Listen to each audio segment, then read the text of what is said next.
All right, everybody, give me 1 second here. Welcome, welcome. My screen just froze. Let's see.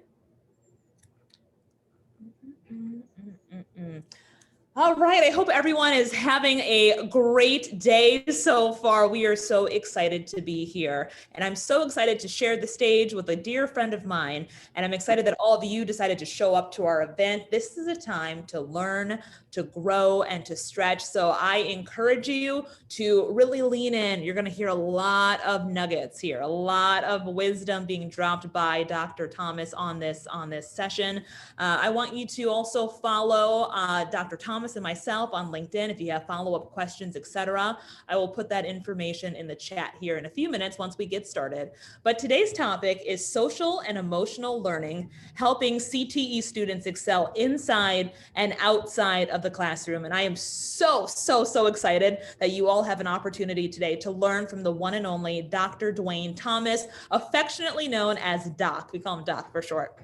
So just to give you the background information, what is social and emotional learning? We hear this term SEL often, but what does it even mean? Social and emotional learning is the process through which children and adults acquire and effectively apply the knowledge, attitudes, and skills necessary to understand and manage emotions, set and achieve positive goals, feel and show empathy for others, establish and maintain positive relationships, and make responsible decisions. So without further ado, excuse me, my voice is running out a little bit here after the last event I did, so it's a little hoarse, so my apologies for that.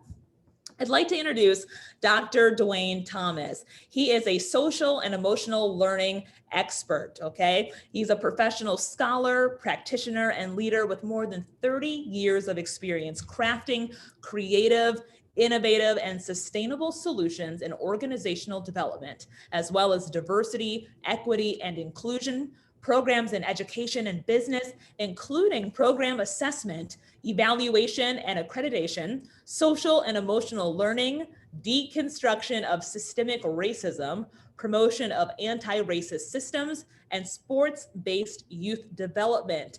Some of his highlights include he is the current MSAA, MIAA, DEI committee chair. He's the lead coach for United Way SEL. He coaches and he's the training supervisor, director of training and professional development programs and services in Africa, Central and South America, and the Caribbean. So I literally had to take that bio and cut it into 1/3 because that's just a third of what this man does.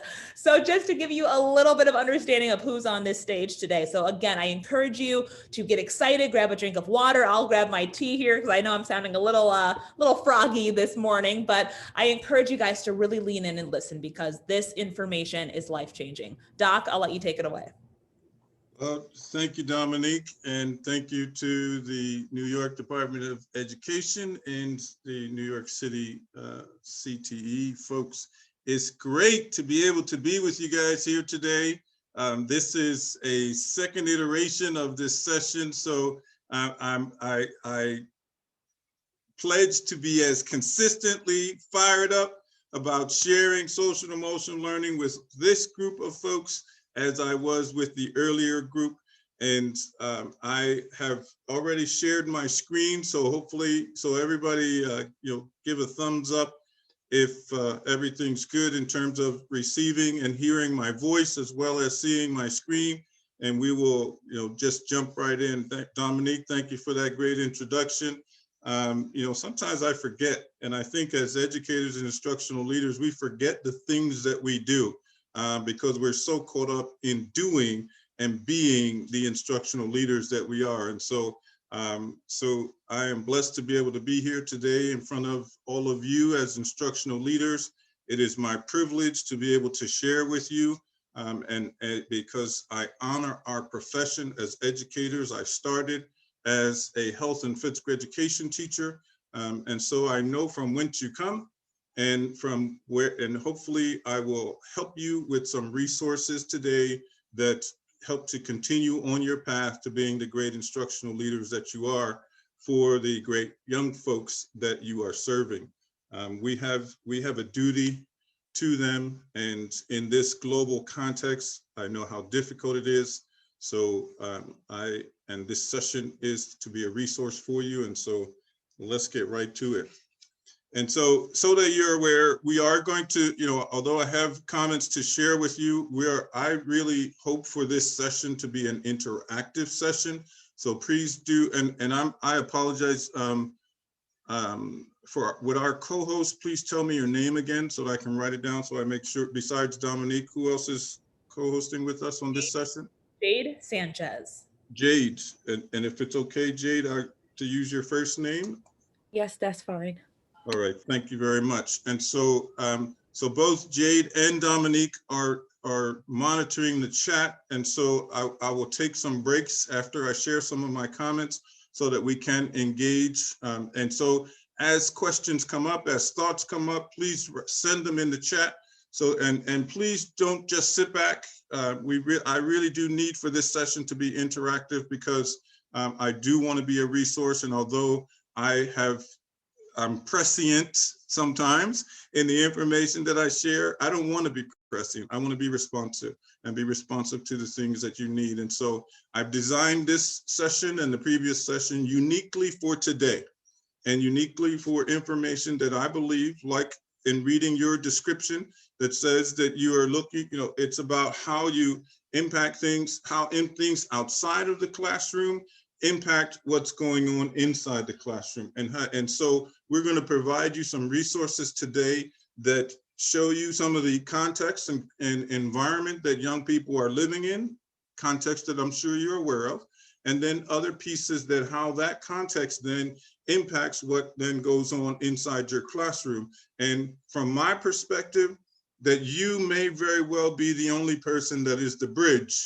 And you may find that the demands that are being placed on you, some of them unrealistic demands, but demands being placed on you that where you may then be able to serve in the capacity of being that bridge for young people. And so in every learning context, I like to share with folks to get an idea about where they are. And so I present this to you so that you have a tool to, and so that one, it's useful for me to get an assessment about where you are and for you to think about where you are. For today and for this understanding around social emotional learning and what's happening outside and inside the context, which challenge pit are you in? Are you in that space of where this is a learning challenge, where you're stretching yourself? Or are you in the space of where this is a performance challenge and you want to be able to do your best around social and emotional learning? Or are you in that space of an aspirational challenge where maybe it's been the demands have been too hard around social and emotional learning? Or is it too easy? Are you in the downhill challenge place of where it's been too easy and things have just come smoothly for you? And so every student comes to us with a different context every day. And so they may have progressed through a learning challenge because you helped them to stretch, or they may be at that place to where they're able to actually perform and to do their best because resources have aligned and their attitude has aligned and all those things. Or it may be too difficult because a number of the factors and variables that are impacting them in their home life that they're unable to control then are impacting their attitude and their behaviors when they come to class. And so, or they may have, you may have done such a great job that it's a downhill challenge for them. And so therefore then we have to cycle back and give them something that is going to stretch them today. So just think about that for where, with this context, where are you today? And how is this challenge fitting with the things that you're looking to do around social and emotional learning? And so just so we have, what our learning goals are, we're going to have an overview of social and emotional learning and the necessity for SEL as a tool to support career and technical education. And we're going to look at some of those things for outside the classroom, and some of those being the changing landscape of the funding and resources available for education, and how we go about constructing and deconstructing old systems that are impacting learning, and defining social and emotional learning, the shared missions that you have and that parents have and that young people have around social and emotional learning and career and technical education.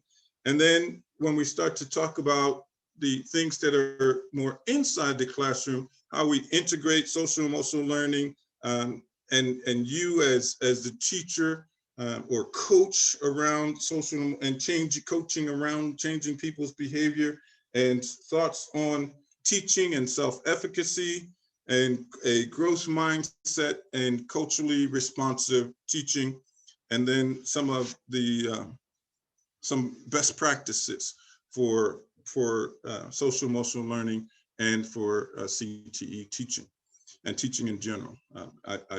Obviously, I'm not a CTE person, so I don't presume to be able to offer you advice on that, but advice on teaching in general, absolutely. And so we are in the context that we are, this global pandemic that we are, the shifting political landscape that we are in, with a new administration just coming in over these last couple of weeks, excuse me. And these are what has been outlined most recently, just last week, as the Biden administration's key areas around education. And so you can look at these points, and I put them on here so that we have a context for understanding where things are. And so, we don't know yet what the Secretary of Education, what his emphasis is going to be.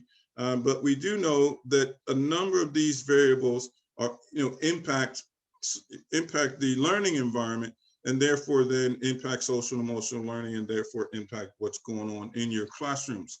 And so from this context, we then know that because of the pandemic, and we have this global piece and the coronavirus, and we have the CARES Act, and that where resources around education, because of the huge demand of going virtual for just about everyone throughout the country, the huge demand for resources what we are being shown here is the fact that we have this global pandemic, and it has completely revealed the disparities that exist throughout our country.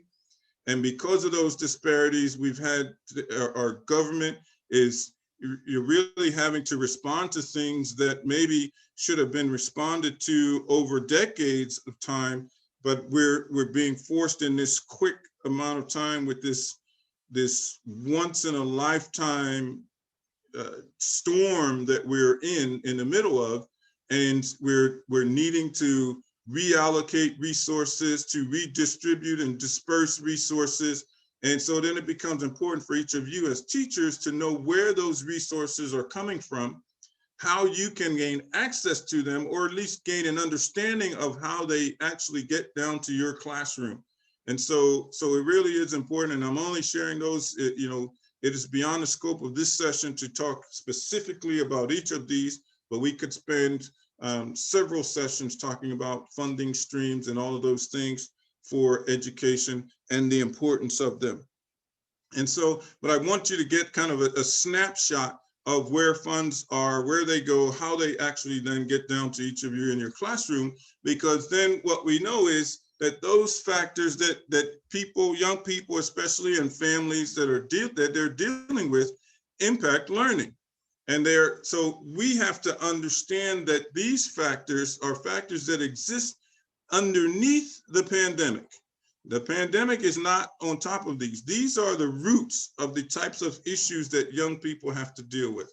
So we recognize and understand that, for example, that we have systemic issues that we have to deal with on a large scale in our country. Then we have to look at the institutions, and the institutions like the institution of education, and say, how is it that, things that, public health issues are now impacting education, their impact, housing issues are impacting our criminal justice system, that impact public health and impact education and banking and all of those types of systems. So we have systemic issues, institutional issues, interpersonal issues, and then it gets to that place about internalized issues. And so those internalized things get to the place that what young people are having to deal with, and how some of the interpersonal and institutional issues are impacting them outside of the classroom that then come into the classroom. Therefore, there's a need for the piece around social and emotional learning.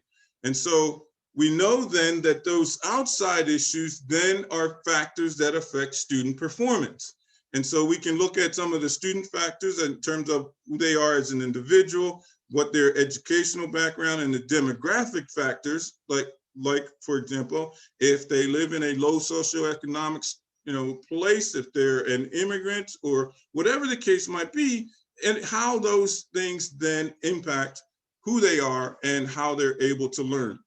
And then those same things impacting their behaviors, their attitudes, and even their aspirations. And that's part of why we're here today, is because those aspirations are in our hands as instructional leaders.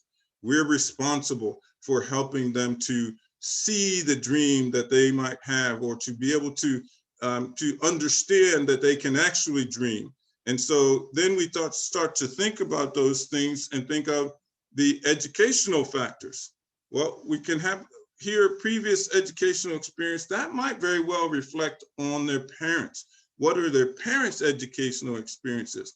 Maybe they come from a home, for example, where English is a second language. And so that might be, have some impact on how their ability to learn. And then also the success that they might have.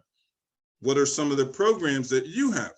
So within your CTE program, what are some of the programs or supports that you have in your current programs that would make it that would have a great impact and influence on student success and for learning outcomes? And so we know that there's several things from outside of the classroom that impact things inside the classroom. And so unfortunately, part of our context is that our government is just starting to come in and distribute resources and things. And so we have a really short history of the government actually acknowledged in 2015, the 114th Congress, made a point to put legislation forward around academic, social, and emotional, called the Academic, Social, and Emotional Learning Act of 2015. Unfortunately, although they recognize the need for things like social and emotional skills to form a foundation for young people's success, and that it's necessary, that the necessary can be taught by regular classroom teachers in schools, and that academic outcomes resulting from SEL include greater motivation to learn and commitment to schools, increased time devoted to schoolwork, and the mastery of subject matter, improved attendance, improved graduation rates, improved grades, improved test scores, the legislation failed. And so that legislation is being considered to be brought back, but as it is now, we have a recognition of the importance of the type of legislation, which therefore then would mean resources available. But what we are not doing is supporting it by actually passing the legislation. And so as a citizen, you can work with your congresspeople and representatives to express to them the importance of getting legislation like this passed, so that we can then be able to meet the needs of young people.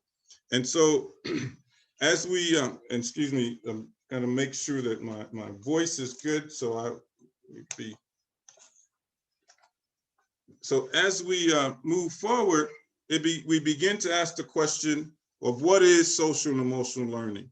And so some of you may very well be familiar with all of this. And so I'll just briefly cover some of the key points. And so one of the key points that I want to make mention of is the fact that in 2020, after 26 years of working in SEL, CSEL, the organization it's the Center for Collaborative Academic, Social, and Emotional Learning, CSEL, in 2020, they upgraded and updated its definition about SEL. And so their definition is social and emotional learning, or SEL, is an integral part of education and human development. SEL is the process through which all young people and adults acquire, apply the knowledge, skills, and attitudes to develop healthy identities, manage emotions, and achieve personal and collective goals. They feel and show empathy for others, establish and maintain supportive relationships, and make responsible and caring decisions. There are 5 key core components that can be taught in many ways across many settings. And so at the core of social emotional learning is social self-awareness, self-management, responsible decision-making, relationship skills, and social awareness. And so here, I want to take a second to just kind of give you a piece of, of my thought around where we are with social and emotional learning, since we come from understanding this outside context and global context.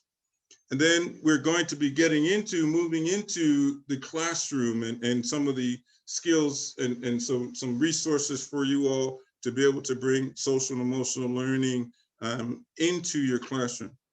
But at this point, I would like for you to know that where the classification that we don't typically hear about is that SEL is an intervention on top of the preventive things or the disparate things that are going on in our society. And so, students come from with all of that outside context that we talked about, and on top of, so those things being the underlying conditions, if you will, since we're in this virus context, the underlying conditions that young people have and come with that are out of their control for the most part, then we on top of those things, we're asking them to be socially aware, to be self-aware, to manage themselves, to be able to make responsible decisions, and to work on relationship skills. Well, the very fact of the matter is if young people come and they are hungry, or they do not have clothes, or they hear their parents talking about the fact that they might be evicted, so their environment is unstable, then they are not going to be concerned about what it is that you have for them to learn. And I have some information about that as we go forward. And so it's looking at those things, those core issues, and understanding that as an intervention, it means that because there are these underlying conditions, it may very well be that if we address those underlying conditions, then there would not be such a great need for SEL.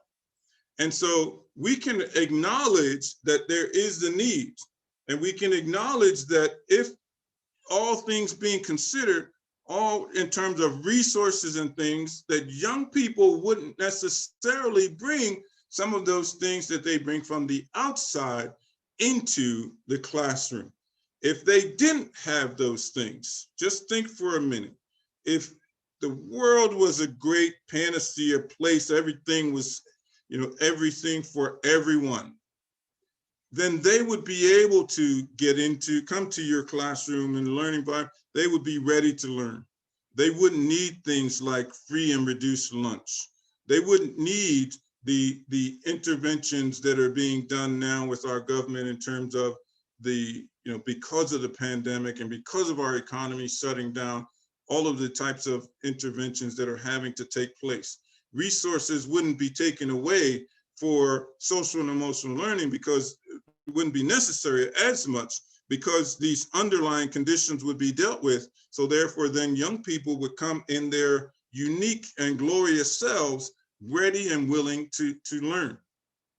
And so we've got to understand that because we have these disparities, because we have these inequities, we then have to get to a place to where we acknowledge that SEL is an intervention because of these preventative things not being taken care of.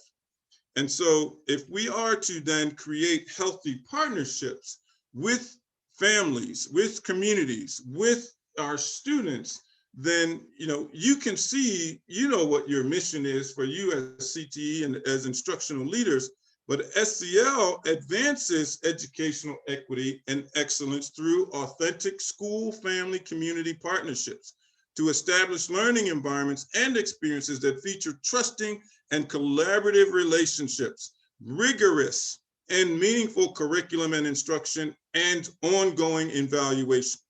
So we look at this model and look at these things and say, who is the most important piece in all of this healthy relationships and healthy partnerships that we're trying to build? The most central and essential piece is each student. SEL is not a one-size-fits-all piece where you can come in and say that this is, the same, it's the same need for every student. Doing that is a recipe for failure. We are then trying to make sure that we ensure healthy partnerships. And the way that we do that is put the young people at the center of any model that we have.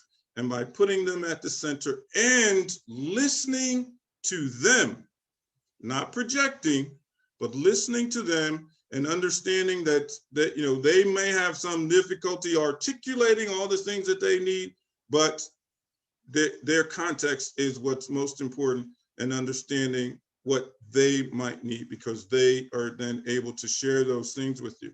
And so when the Honorable Mr. Nelson Mandela had a quote that I think is right on point for today and for our conversation, and says, "I never lose, I either win or learn." And so in this whole context, part of why we're providing these resources around, for professional development, is so that you can always have the understanding that you as an instructional leader are winning even in the face of these tough challenges that are going on. And some of the ways that you win are understanding that young people come, and the reality is, if these basic needs that Maslow expressed, so most of you are familiar with from your education programs and things, but understanding that the whole idea for all of us as instructional leaders is to get to the place to infuse young people with tools and strategies to be able to create new things. And the first piece is creating a new mindset.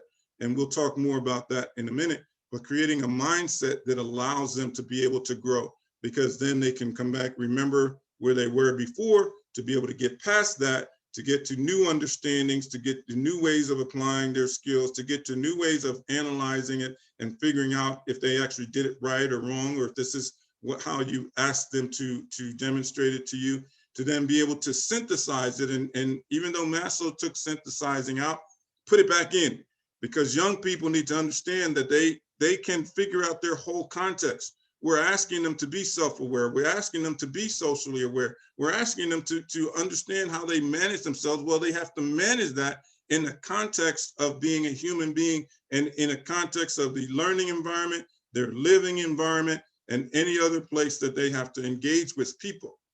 And so for them to be able to create new things, we have to give them those tools. But this comment on here about you have to Maslow before you can bloom. And that comes from a teacher, and I quote, "If my students aren't well fed, don't feel safe, and are badly in need of hugs, they don't care where my questions land on blooms. We must meet their basic needs first," unquote. And so, we're at a place where we're being challenged. The entire world is in a context that we've never seen before. And so as educators, we're in this unique position where we're being responsible for how do we keep the dream alive? How do we keep them realizing that they can have hope, and that they can learn, and that they can be better than they were, to be able to have a life different than maybe they've had before? Well, we're responsible for that. And so we get to this place to where we have to have some skills to be able to get to that. And so before I get to these 21st century life skills pieces, what I'd like to take a break here and see if we have any comments or questions in the chat, and also take a break just to give my voice a break for a second. Please, Doc, get some water, take a minute to rest your vocal cords, even going there. Everyone, we would love to hear from you. Any questions that you have at all pertaining to social and emotional learning when we couple it with CTE, the things that you can do, maybe tips that you can use and utilize in your classrooms. I know a question that came up in one of our last sessions was focused on how do you connect? How do you make that connection when you're speaking to a student through a computer, through a device? How do you make that, number one, connection, but two, how do you make that student feel comfortable? Oftentimes when a student is, at home or wherever they may be taking these classes, they may not feel comfortable opening up about what's really happening in their lives. If they're around maybe a parent or a sibling, they might not feel comfortable to just be fully transparent. So I'll start with that, Doc. For people who are, that probably have that same question, they are an educator, they have a student that they really want to be able to work with more one-on-one. They want that student to feel comfortable being able to open up, but that student might not because of the situation and the environment that they are in. Any advice or a strategic approach that they can take to combat that issue? Sure. Thank you. I had from the last session, and I'm sure that some of our participants on this session as well may have similar questions. And so what I would say is that first of all, understand the phenomenal challenge of the context that we're living in. And so all of you as instructional leaders, at the very first, understanding that you have 100% for all of the things that are going on that you have to deal with. And so that means taking care of yourself, and then how you have what you have to be able to take care of your students. And also understanding all of the frustrations that everyone is having to face right now. The challenges are immense, and these are immense challenges to do the things that we take for granted, which is communicating with each other and sharing with each other. And the fact that we have all of these underlying inequities in terms of we're being forced online and it's virtual, and not every kid has a cell phone or a computer or the internet service or all of the resources that we take for granted as professionals. Young people don't have those things. And so they have those frustrations on top of everything else that they're dealing with in terms of being shut in. And so, of course, they're going to have some issues around, whether sharing or building relationships, because these are new things for them. And so one of the things I said in the other session, and I hope I don't miss it in sharing it with all of you, is that in this context, it becomes, we have to understand that with all the things that we're dealing with, we have to give ourselves a break. And so in trying to build relationships and understanding all the things that are going on, you might just be that one voice if you are there for them once a day, once a week, twice a week, 3 times, whatever it is, that they may not turn their screen on, they may not, turn on they may not unmute themselves, they may not even have the capacity to get online. I mean, just think about that. With the more than 1 million students that you have in New York, there are bound to be inequities in terms of the resources available for young people to be able to share. So take advantage of what you do have, not what you don't.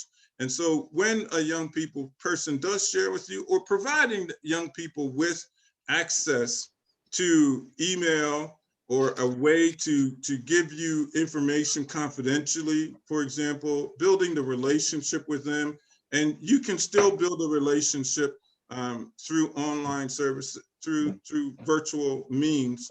But the issue around sharing becomes, what access does the young people have to share something? Folks shared it from the previous session about they may want to share things about their home life and their family members or their parents are around, and they don't want to share it in that context or space.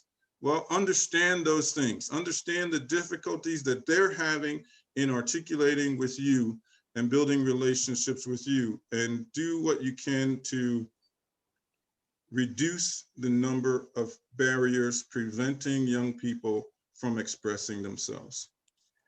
however many things you can do that does that, then the reward on the opposite end is that they may begin to break down their walls to be able to then share with you, and to reach out in ways that maybe they have never reached out before. Doc, no questions yet, so I'll ask another one. If you guys are in the audience, I do want to reset the room here real quick. It's 11:40. We're so happy to have you here for social and emotional learning. We are helping CTE students excel inside and outside of the classroom. I do want to pivot here a tiny bit, Doc, to focus a little bit on educator fatigue. I hear often from educators in this new normal, if you will, that there's a lot of pressures and a lot of things happening that are different than the norm, right? Where we were kind of just catapulted into this new arena, this new space, and are trying to effectively impact these students in a positive way. So for someone out there who is an educator who's just like, I am so overwhelmed with the technology, not being able to have that one-on-one interaction with my students that I'm used to. Maybe they're feeling that the students aren't being as receptive as they would like because of the disconnect, if you will. Can you talk to me real quick about that for someone who's in the audience, who's an educator, who's really struggling with this new normal? What can they do to help create a better classroom and environment? Yeah, thank you. Excuse me. I appreciate that question, and it is absolutely the context that we are living in that has, I didn't share this earlier on, but the reality is that education, this is the time in this global pandemic where the world, and really our nation especially, is finding out the importance of education. And so education is driven by each of you as an instructional leader. But we can't drive, and the engine does not run if it's not well oiled. And that means each of you as instructional leaders having to take time to make sure that you are energized, that you are re-energizing, that you have systems, mechanisms, resources for re-energizing. Because at the end of the day, you are being tasked with this monumental task of trying to educate folks in the middle of a global pandemic that has forced responses to it that we never could have imagined. And so by never being able to imagine it, we are now living in it, in this context, and we have to be responsive as we're living in the context. So things are moving and we're still having to respond. And so what I say to you is do whatever it is you need to do to energize and re-energize, so that then you come with your whole self that you have available for your instructional leadership. Because without you, you are the people who are tapping into those young people. And without you may be the only resource that they have. I mean, one of the comments that I made in the earlier session is and it fits here as well, is understanding that if we're talking about outside context, just think about programs like free and reduced lunch, for example. The reason that program exists is because kids' needs aren't being met. And so it may very well be that you have a kid who comes to you on the online learning space where they haven't, so how are we addressing the need for feeding people? That's something that is central to what's happening with the CARES Act and what nonprofits and other groups in our communities are doing. Because what we're realizing is without schools, then there's no way to distribute the free and reduced lunches. So therefore, then kids might not be getting a meal from Friday to Monday. And so we're expecting them to be hunky-dory on Monday morning when they log on to their Zoom or whatever it is, their webcast meeting, and they haven't had a meal. Or they've heard all weekend that they've been dealing with all of the struggles. And so that's the context that they bring to you. And so therefore, if you don't have the energy and the resource to be that beacon, then they might not have any other beacons. And I'm not saying that to just dump it on you, because the other thing that I want you all to know is that you are not the only ones, the only players in the game. And so don't take on this burden by yourselves. The part of the reason why we share the outside context is so that you know that there are resources available and they are coming. You might not know exactly how they're going to get to your school, but if you don't know that they exist, then you wouldn't know how to talk to any of your supervisors or department chairs or other or district leaders to be able to say when it's going to be our time. We know that we have these needs, and so we have to get those types of things lined up. And as you know, as professionals and instructional leaders, that kind of context is put on you. And so this is a time when we know in education, we know the importance of education. We know that we are the engine that keeps our communities and our economy going. Without kids being able to come to school, parents wouldn't be able to go to work, or lots of things wouldn't be able to happen. And so energize, re-energize, and energize. Recognize that you're not the only ones in the game. Know where resources are available to you so that you can then be your best self when you come into your virtual classroom and then into your face-to-face classes and things, and then build those types of connections with folks that allow you to recognize where resources are going to be coming from, even if they aren't there right now. Dr. Thomas, you're providing so much great information. I hope you guys are really taking this in, listening, learning, writing stuff down. This group is very quiet. Our last group had so many questions. Don't be shy. We do not bite. So if you have any questions at all, whether it's from an implementation standpoint or just something out of curiosity of how you can utilize the information provided today to help students in the CTE arena, please just write them in the comments right there below. You can just type in comments and let us know what you're thinking as we continue to move through this presentation.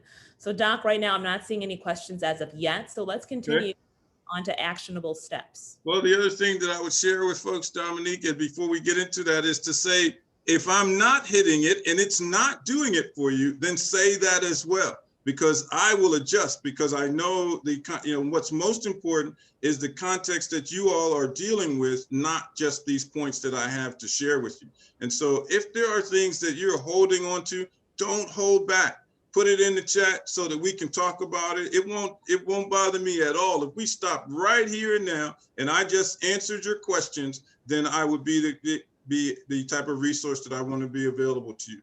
These comments and points that I have to share with you, they're not the be all and end all either.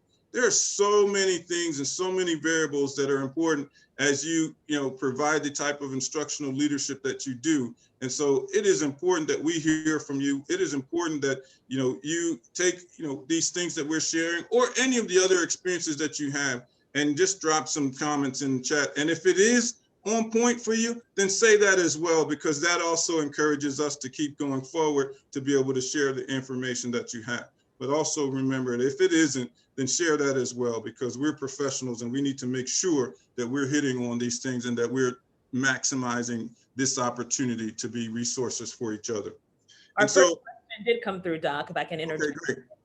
It's from Adam in the audience, and he says, can you tell us the resources for the kids or social workers that we can introduce to our community at school, or psychologists, etc.? Sure. So the very first one is CASEL.org, CASEL.org, and that one is on one of the original slides. But that one is, and there's another called Panorama Education.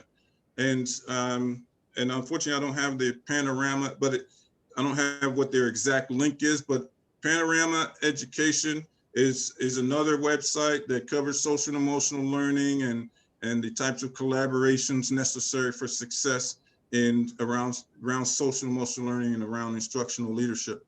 And there's some others that I have on some of the other slides as well. And so you'll be able to see some of those resources as well as I'm talking about some of these points that we have remaining. Okay, next question comes from Raquel.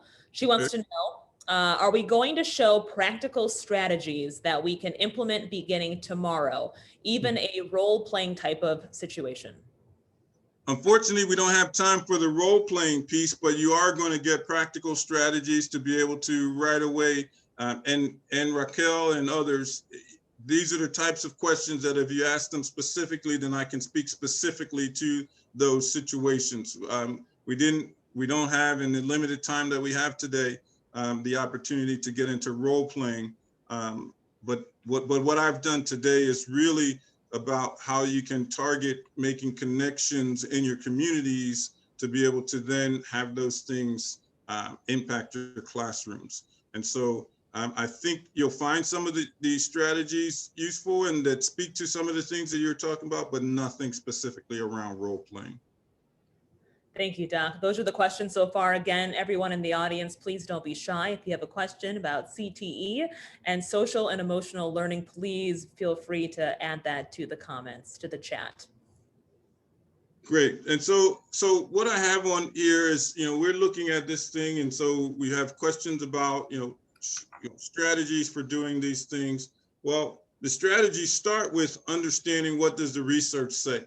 What is the research saying about what we should be doing in the classrooms? And that's why I gave you the information to say that the research really isn't looking at it and saying, how do we deal with these underlying conditions that then impact these overlay conditions in terms of the pandemic and all of the things that then come on top of the inequities that we have.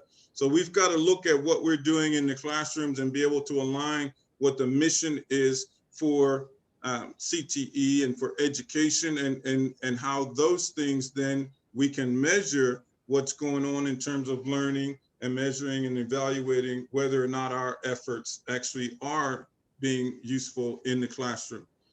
One of those pieces is making sure that we have we're cultivating a culturally responsive environment. That means you as instructional leaders, creating culturally responsive learners, and an environment that says that how students bring their unique selves to our learning space, then how are we adjusting our learning to be able to make sure that we're receiving where they're coming from, but also making sure that we're getting the things that they need. And so one of those things is, in the midst of this storm, how do we continue to have a growth mindset? How do we have that as professionals? And how do we have that and help to enhance that and transform that for our students and for the learning community, the parents that we're involved with, and all those things. And so we know that, you guys are doing this work. And so then it becomes, how do we take those things and what are some of the SEL approaches? And so, the question, and I think it was just Raquel, you said, that had the question about Raquel had a question about role plays. Well, I guess as I look at this slide and present this information to you, one of the things that you could do in your classroom and when you're thinking about this piece is look at the bottom of the slide there. And it says that effective SEL approaches often incorporate 4 elements represented by the acronym SAFE, S-A-F-E. And so they're sequence, active, focused, and explicit. So you could design in your classroom situations that speak to some of the short-term skill acquisition things, or improved attitudes, or ways to enhance the learning environment, that in building that kind of context, then in the virtual space, talking with your students about where they are around those things to the extent that they're able to share them, and even having them share in small groups what some of that setting means and how they've engaged in that setting. So therefore, then you can then from there get to that space of, once you start talking with them, then how some of the in rewarding the positive social behaviors that come out of that practice, that highlighting the fact that you may very well have fewer conduct problems, but what is the root of those conduct problems? And on here it says less emotional distress. And so what I would say to you is that we don't do enough with eustress, and that's EUSTRESS, eustress, to where we're focusing on the positive and focusing on when students are exhibiting positive social behavior, are we rewarding those things? And are we rewarding their initiative to be able to make change in their lives, given this phenomenal context that they're living in? And so making sure that we take time out and that we're not just teaching to the test, but we're teaching to the individual so that they can have life success, not just test success. And so, you know, that's our real goal. I mean, I know we've got, you know, the pressures of tests and schools being measured by how students perform on these tests. But the reality is, if we address some of these underlying things, and then therefore then we're able to do the instructional things that we wanted to do in our classrooms, that we would far exceed the outcomes that we have for those tests.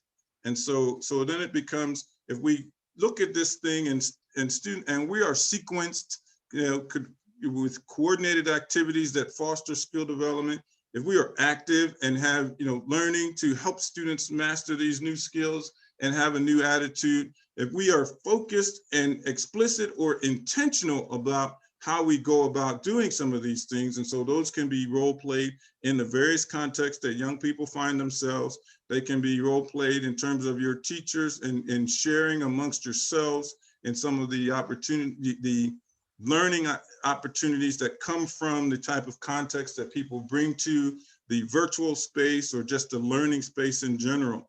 And so you have to feel safe, the students have to feel safe, and we can play out some of those things to the extent that we're able in the virtual space now, but understanding too that this is temporary.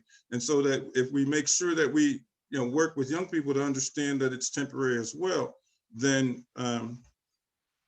you know, we're not locked in to thinking that we're always going to be in this virtual space and that this is so frustrating and I don't know what to do beyond this. Well, it is what it is for the time that it is. So let's make the best of it. And then we can start to think about and prepare for a further down the road context and keeping those things in mind. But for today, we have to deal with things as they are and the resources limited as they are that you have as instructional leaders and that the young people have when they come to your classroom. And so let's take another break here, see if there's any other comments, and then we'll go forward.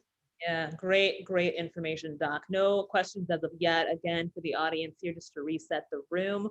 Welcome. We have about 15 minutes left on this session. We would love to hear from you.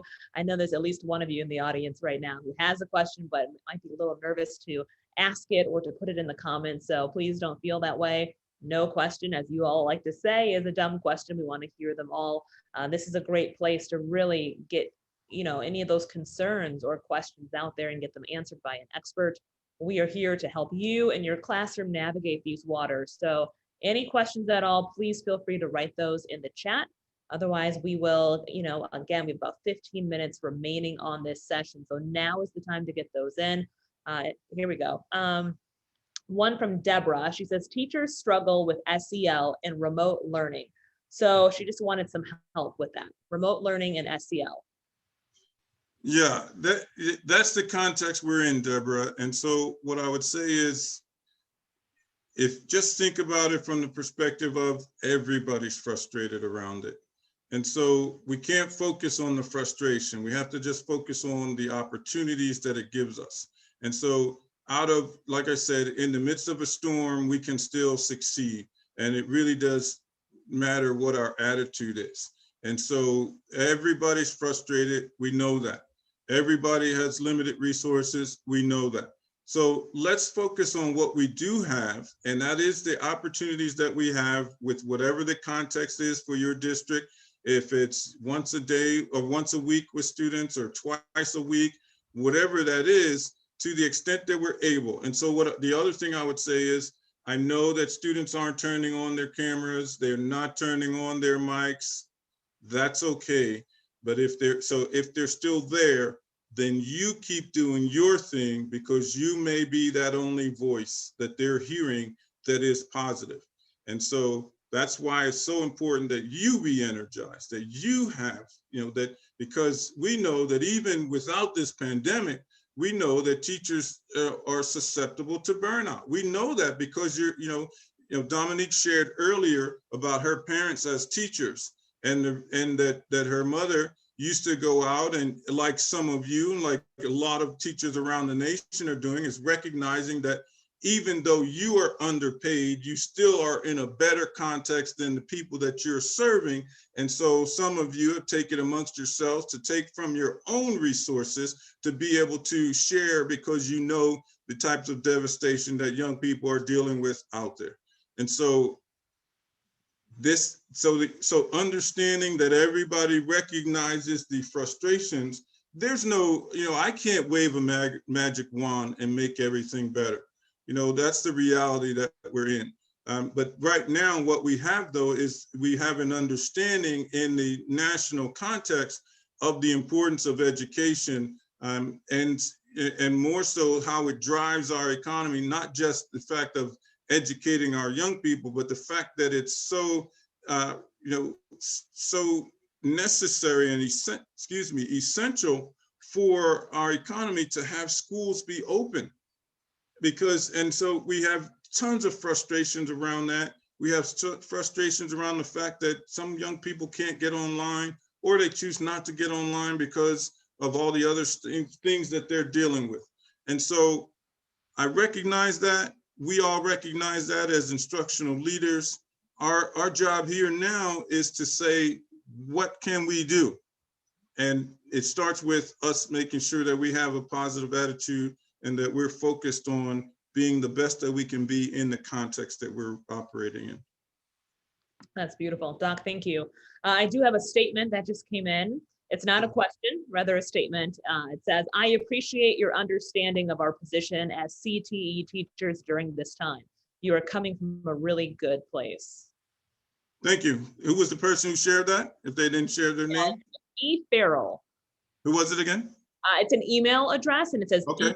Elephant Farrell, E. Farrell. Well, thank you very much for sharing.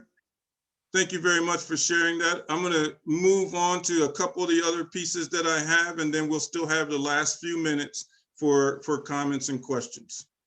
And so I put this information on here about research on teaching just because of that question that the person just asked about the frustrations. And so we know the frustrations, so it's important that we have positive relationships with our school leaders and all the folks who are making resources available and trying to shift the operational context. And we know that it's necessary to foster healthy communication and safe learning environments. It's out of our control, the fact that most of it is happening at home. And so we just have to do the best that we can. But the key piece is, how do you as instructional leaders help these young people to take responsibility for their learning, even in this global context and even in this frustrating situation that we're in? And so celebrating small successes, making sure that that they know that there are people who care about them, even if they won't turn their screen on, and even if they don't turn on their mic, and even if they don't engage, that they know and that they're hearing that there's someone who cares about them. And for those who do turn on their screens or who do share, then making sure that we're observing that for all of them, how they're persevering through this tough time, and how their motivation has to continue for them to succeed. And that's part of the success around self-management, is understanding those things. And then looking at some pieces to where we say, so how do we work with them around self-mastery? Well, self-efficacy is mastery of experiences, so they can still do things at home. They can still do things that, through the ways that you're operating with your lessons. They may also be able to, even in this pandemic, be able to get some secondhand experience, but they are able to get verbal persuasion from you, even if they don't respond. And you're also able to help them to create a growth mindset and a positive mood and attitude. That can come if we have culturally responsive learning environments. And so I have a couple key pieces here. Culturally responsive teachers include student culture in all aspects. Part of the culture now is a culture of frustration. That's the reality that we're in. And so we have to empower them to bring their culture and themselves to the learning environment and their real selves, and understand that part of that may very well be frustrating for you, and also then it's frustrating for them. The only way that we get to the other side of through is to actually process through it and move through it, and move through the bumps and bruises to get to that other side that is inevitable if we make the effort to get there. And so cultural empowerment fostered through teachers and school leaders is able to create a growth mindset within each child. And so the culture that we create, even in this online learning context, is important.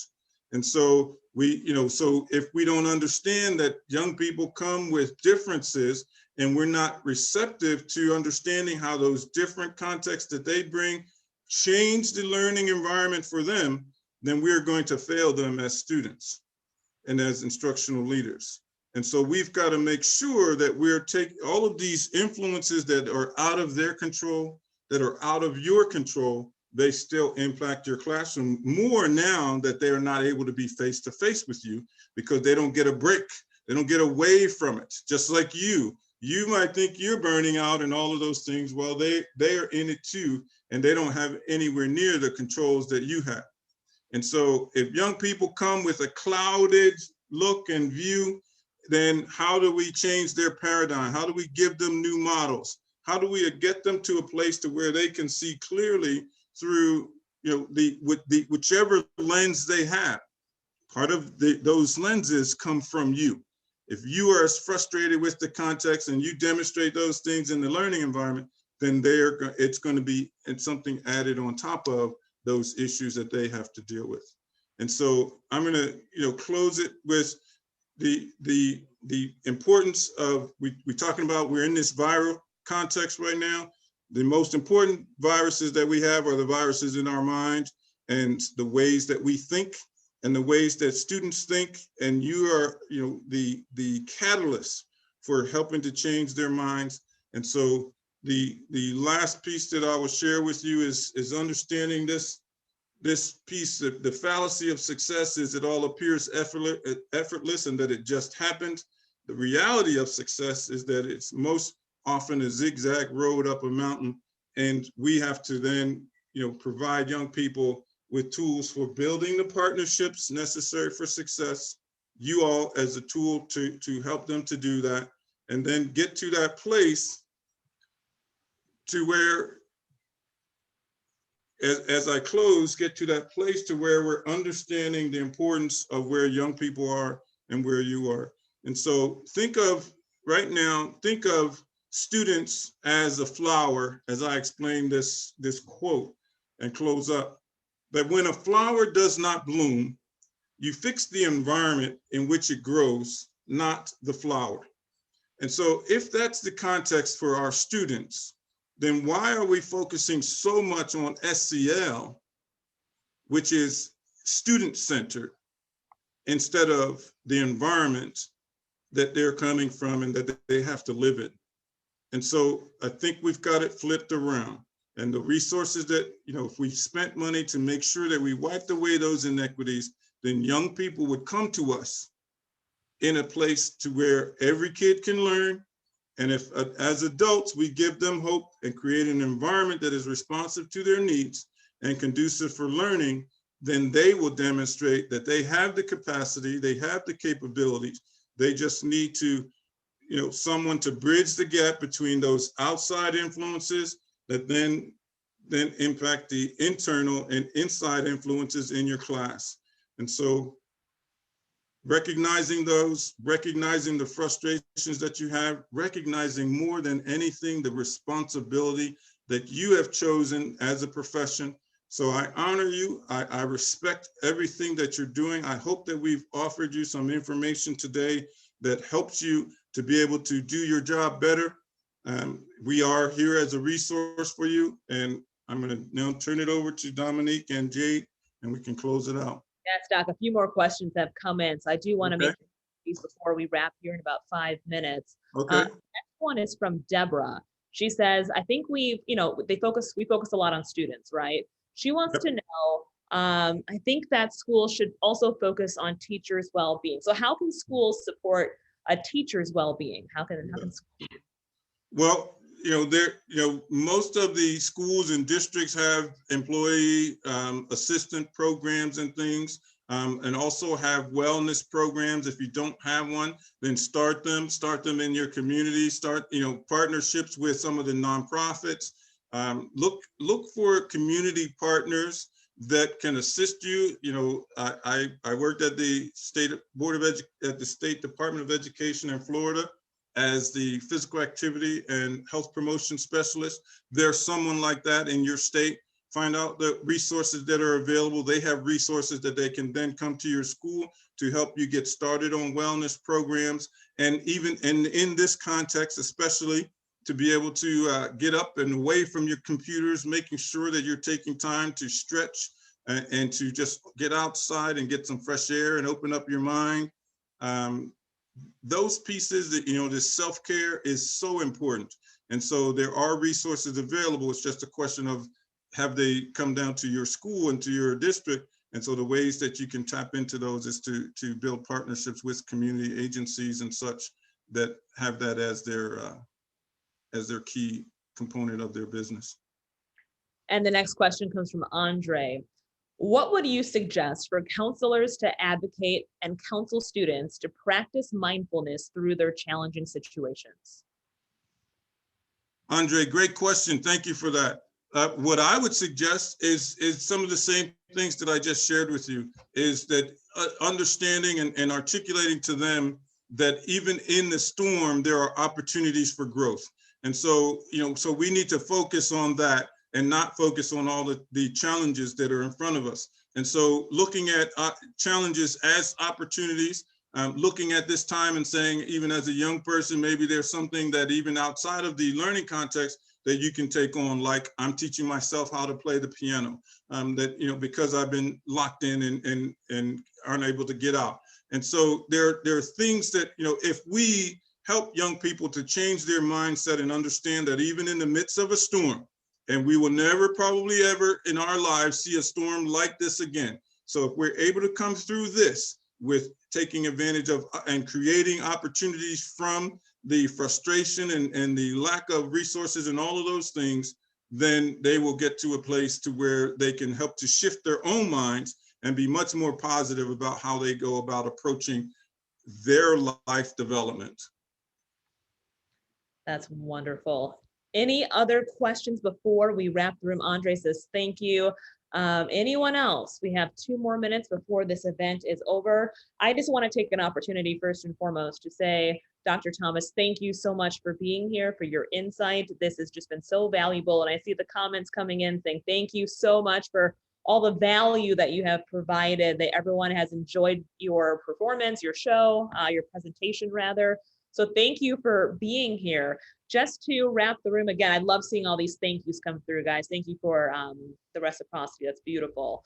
This event was Social and Emotional Learning, helping CTE students excel inside and outside of the classroom. Dr. Thomas with Thomas Leadership Solutions. I've actually dropped his website into the chat. So if you want to follow up with him, if you have any questions, if, I know sometimes we get nervous, we don't want to ask those questions. He's also on LinkedIn. Feel free to reach out with any questions or concerns you might have. I know he is the leader in the industry, actually globally, on helping educators as well as institutions really navigate these funnels, because they can be very complex and very complicated. And so it's nice to have that person who really can walk you through those steps to get some clarity. More comments coming in, very informative. Thank you. Be well, stay safe. Thank you for the valuable information. Doc, they're loving you, so thank you. I feel that everyone got a lot of value from today, so we appreciate your time. And Jade, I'll let you pop back in and we'll see how we wrap it from here. Okay, I'm gonna stop recording.